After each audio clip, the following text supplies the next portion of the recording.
like the others, like the players from countries. Okay, you have some support. You can start a Jan Lokpal on fitness. Olympics, we don't have, apart from the training and the opportunities that we get, we don't do good in Olympics. We don't do good in any sport which requires more physical input. So even if we play less cricket, we are taxed. Show me one Angrez who can go on a fast for 10 days. No, point well made. Point well made. Are we physically unfit or physically less fit than the others, and therefore we are not able to compete? I think that's an argument which I will not personally buy, because that's left to you, how you condition yourself, how you prepare yourself. Is that the reason why we are failing in other sports? I tend to disagree. It is possibly a component of a reason, but the entire ecosystem should work within that. We get as compared to other players. All these things also come into the picture. In other sports? In other sports. Okay. It's not just about like the amount of cricket, that is fine. As far as you are fit, you can play. But then if you're not fit and giving a preference to the IPL, playing the IPL in half fit state and then completely ruining your injury and then not going for the international series, it's about giving priority to Team India first and then your franchise. Who's to blame for that? The players and the franchisees, because we heard that most of that is what we heard in the news, I don't know. But they are actually forced to play. They are actually forced to play. This is like somebody forcing you to come to class.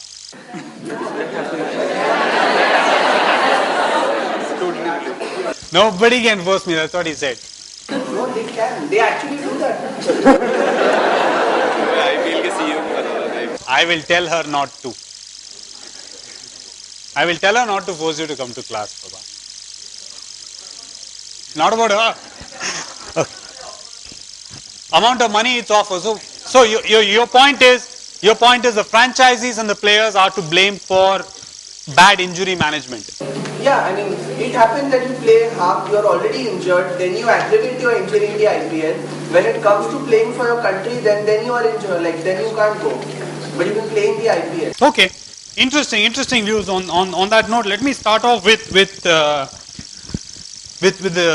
rest of the session. What I've got is there is a fair bit of understanding of the sport and very, very strong views. And some of you are here for the fun. That also I gathered. See, look at her. The beatific is got. Okay. Now tell me, what is your favorite sporting moment, guys? NatWest series, somebody taking their shirt off. Okay, next. One by one, I'll talk to each of you here. I'll talk to each of you, one by one. Come on. So winning the World Cup. Winning the World Cup.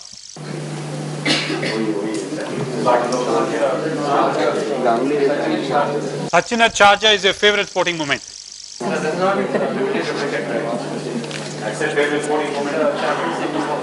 Champions League 2005. You're a Liverpool fan. Very good. Makes two of us. Champions League 99. Football Champions League 99. Okay. Sachin's 200. Wow. Rahul Dravid against Australia, what? 2007. 2004 in Calcutta, okay? Same thing. UV sixes. 6 sixes. Federer beating Sampras. Kumble's 10-wicket haul. Kumble's 10-wicket haul, okay? Nadal winning the Wimbledon. Raikkonen winning the championship of the last race. Raikkonen winning championship of the last race. South Africa, Australia. South Africa, Australia, the other team beat the other one. Which one?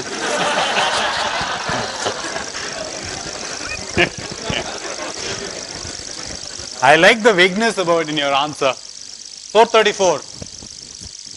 The biggest run chase in ODI history. Okay.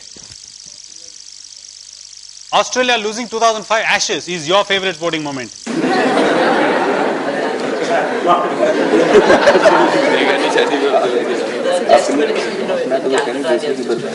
Okay, 2001 test win after innings defeat. There are people that side also. I think they're all gone to sleep now. You see, suddenly she just takes you behind you. Lucky you. Yeah, you. Next one. You. You know, I looked at you, suddenly you turned your. I don't have a favorite sport. She didn't put her hands up, but she's here for the fun. You know, it's strange when we ask the same question to a lot of consumers, and I'm really surprised. There are about what 200 odd people here, including those two who are hiding behind the curtain. No, behind you, Baba.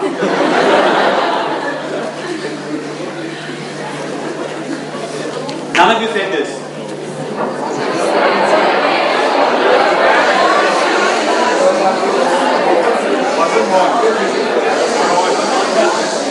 I know you were not born, but people are talking about 1985 when people are talking about 1990 when he was 3 years old. I mean, I'm not expecting this of you, but India did win the World Cup in 2011. Nobody did say the 2007 World Cup win either. T20. Doesn't matter, that's your favorite sporting moment because we follow only Ashes, we don't follow Indian cricket. And we follow Federer and Sampras and Nadal and Kimi Raikkonen and whoever else. Anyway, the point is not that. The point is the birth of IPL owes a lot to this. Because in 2007, when we asked a lot of consumers what is their favorite sporting moment, people were struggling to go beyond this. It's shocking, isn't it? As there's a nation of 1 billion plus people, you ask what is your favorite sporting moment, you find one that echoes across the country, that India winning the World Cup. And that is the only sporting moment that we have as the greatest sporting moment in history, which till April of this year was the only one that we had. For 1 billion people, you're talking about other sports not getting adequate number of people participating or whatever else, but this is the only one that we had to show. 2007, 2008, this was the case. We had only one moment in history which was frozen, which is India winning the World Cup, and that was the greatest glory that we had. And people did not have anything else a sporting moment to recount or that they were truly and really proud of. Not Abhinav Bindra winning, not this was pre the 2007 T20 World Cup, so it was just about that time that we had a good run, the innings defeat, the comeback from the follow-on against Australia, the champion of champions in 1985, and a lot of other historic moments that have happened. But it was shocking as the federation for us to realize that there is nothing else for you to speak of as India winning or a person's favorite sporting moment. Common man, his favorite sporting moment is only this in his own lifetime. And that was a rude shock for us. The background for IPL has got something to do with that, which is, you know, as a nation of billion, as the biggest sport, and by 2007 we were reasonably large in the world of cricket. We had one sporting event and absolutely no following or very, very limited following for domestic cricket as a whole. So you find one, what should I say, Kohinoor diamond in cricket, that's it. And there were days when in Ranji Trophy or domestic, tournaments, there were reasonable full houses. There were 20,000 people, 25,000 people going and watching a Delhi game. There was arch rivalry between those two. And there were people who went, truly sat and watched and enjoyed a Ranji Trophy game. Those are 4-day games. The time and age and day that we live in today is very, very different. But there were people who truly enjoyed the format of Ranji Trophy, domestic clashes that existed. At one time, there used to be university clashes, which was the foundation of or the formation of domestic cricket. But in the years that followed, or in the last 15 years or so, there's absolutely no following that happened. Delhi, Baroda, Madhya Pradesh. Come on, there are 28 states in India. Come on, start. Huh? Who was the winner before that? Mumbai, Delhi. No. Who won the IPL opening edition? Next year. Year after. 2010. 2011. Champions League 2009. New South Wales. Champions League 2010. FIFA World Cup this year.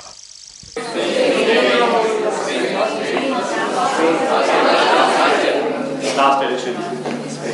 Look at this. I asked the contemporaneous of it exists, which is you all rattled off Rajasthan Royal, Deccan Chargers, Chennai Super Kings.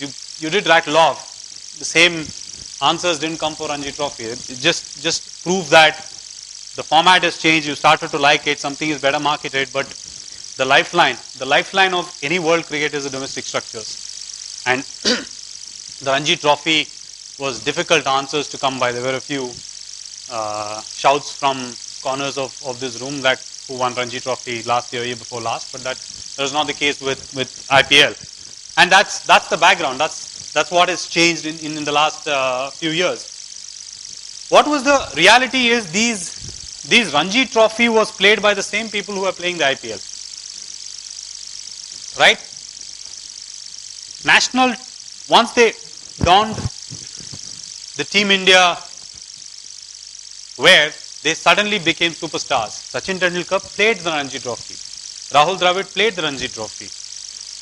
There is everyone who's playing for India today who's played the Ranji Trophy, but we didn't follow them. We were not aware of them. So cricket continued to be a national sport. At some point in time, that happened where we started to follow the country more than the structures or the city or the provinces, which was the case, which was what the structure of the cricket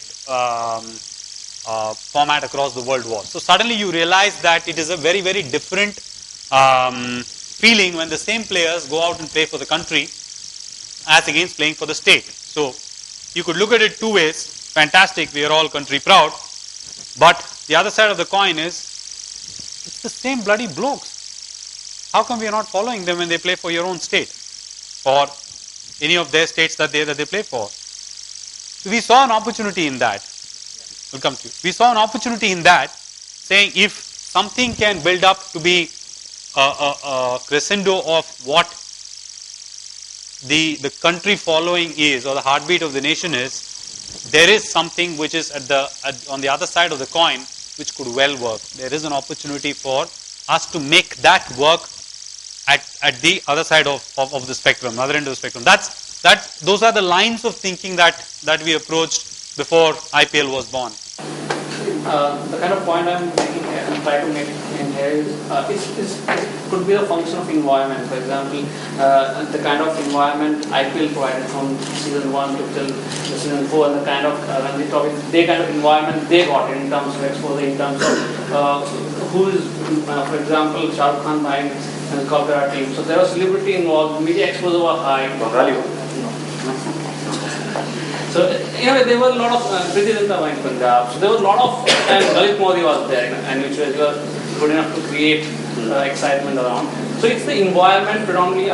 No disagreement. Absolutely no disagreement. Sorry to interrupt you. The point that he's making is there is something that made IPL what it is, which made people follow IPL. Surely yes. But the point that we are making is when players donned their national colors, they were followed. When they wore their state uniforms, they were not followed. So there was an opportunity. What we had to do with that opportunity to make consumers come back, we could have had exactly the same Ranji teams in their state playing in colored clothes. Would have you followed? So what are the elements that will go on to make the product successful or give a new lease of life is what we needed to work towards. Fans visited, they throbbed the stadiums whenever there was a Team India match, but empty stands when it was a Ranji game, played by the same players as I said. I can't remember a day when an ODI game in India has not gone full, or a test match has not gone reasonably full, particularly the opponents were worthy of India. Now I think they're chasing Zimbabwe and Bangladesh and all, but don't worry, we'll get to number one. It took 10 years the last time. The point is there was fan following. Consumers were interested. So the product had something which we believed could work as long as we get the mix right. This is again classical marketing, guys. It's not any different from selling a soap or a shampoo or a detergent or a cell phone or a mobile or an insurance. It is exactly the same. You need to get the product right. You need to get the mix right. So you have to look at cricket or sport or any of the subjects that you're chosen as your elective or want to specialize in as just another product category, and what are the parallels that you can use to help build your brand or revitalize your brand. I didn't ask for your lowest sporting moment. I'm sure a lot of you would have said this. March 2007, what happened? Sorry? Okay, the murmur says a lot. Okay. I know a lot of people who booked, expensive yachts because the hotels were very, very limited in the Caribbean, who booked expensive yachts for a week hoping for an India-Pakistan game. What was the game that happened? Bangladesh, Ireland. So that they still went because it was holiday. But this was the face of India in March 7. Shocking. Absolutely shocking. Nobody anticipated it. We were favorites because we had made it to the 2003 World Cup final where we got smashed. Do you remember the first over of Zahir Khan? Adam Gilchrist got 16 or something. 17. Okay. Stand corrected. The first 3 overs of the same Zahir Khan in this final were maidens. We did come a long way. The irony of it, isn't it? Something changed within 6 months. Do you remember the contrasting pictures? Within 6 months, something happened. It was a goosebump moment. I was fortunate enough to be there as a fan when India Pakistan were playing, and you couldn't watch Joginder Sharma run into bowl. And India was the last team or last country to support T20. We were against T20 in all forms and said no, T20 will eat into the ODI, cannibalize ODI, etc. And finally it was India was the only one which voted against it. But then, as they say, this is what you call serendipity. When you're trying to find a team, you go out and win a tournament and you find a new set of players, new breed of players. 2007 September, 6 months from our ignominious loss, we were suddenly the world champions of a format which nobody knew. India did not understand. The only good part about the World T20 in 2007 was it was telecast at 9:30 p.m. So every day we could watch. The men got the remote back. That was the period when you actually saw, hey, what is this T20 about? And you couldn't have asked for a better baptism into the game. India versus Pakistan, super over in the league stage. India versus Pakistan final in the inaugural edition. So the tournament had truly arrived. The format had truly arrived. It was a revelation for everyone. Behind that was the man with the Midas touch, as they call. After he won the World Cup, Midas is said to have Dhoni's touch. That's how it was. The truth is, nobody knew who this bloke was. I mean, he had played in a couple of games before that, smashed a few hundreds, went to Pakistan in 2005, that big series, and scored some runs. And he was another, what should I say, with due respects to Biharis, a Bihari. He's taking offense. Huh? Jharkhand, yeah.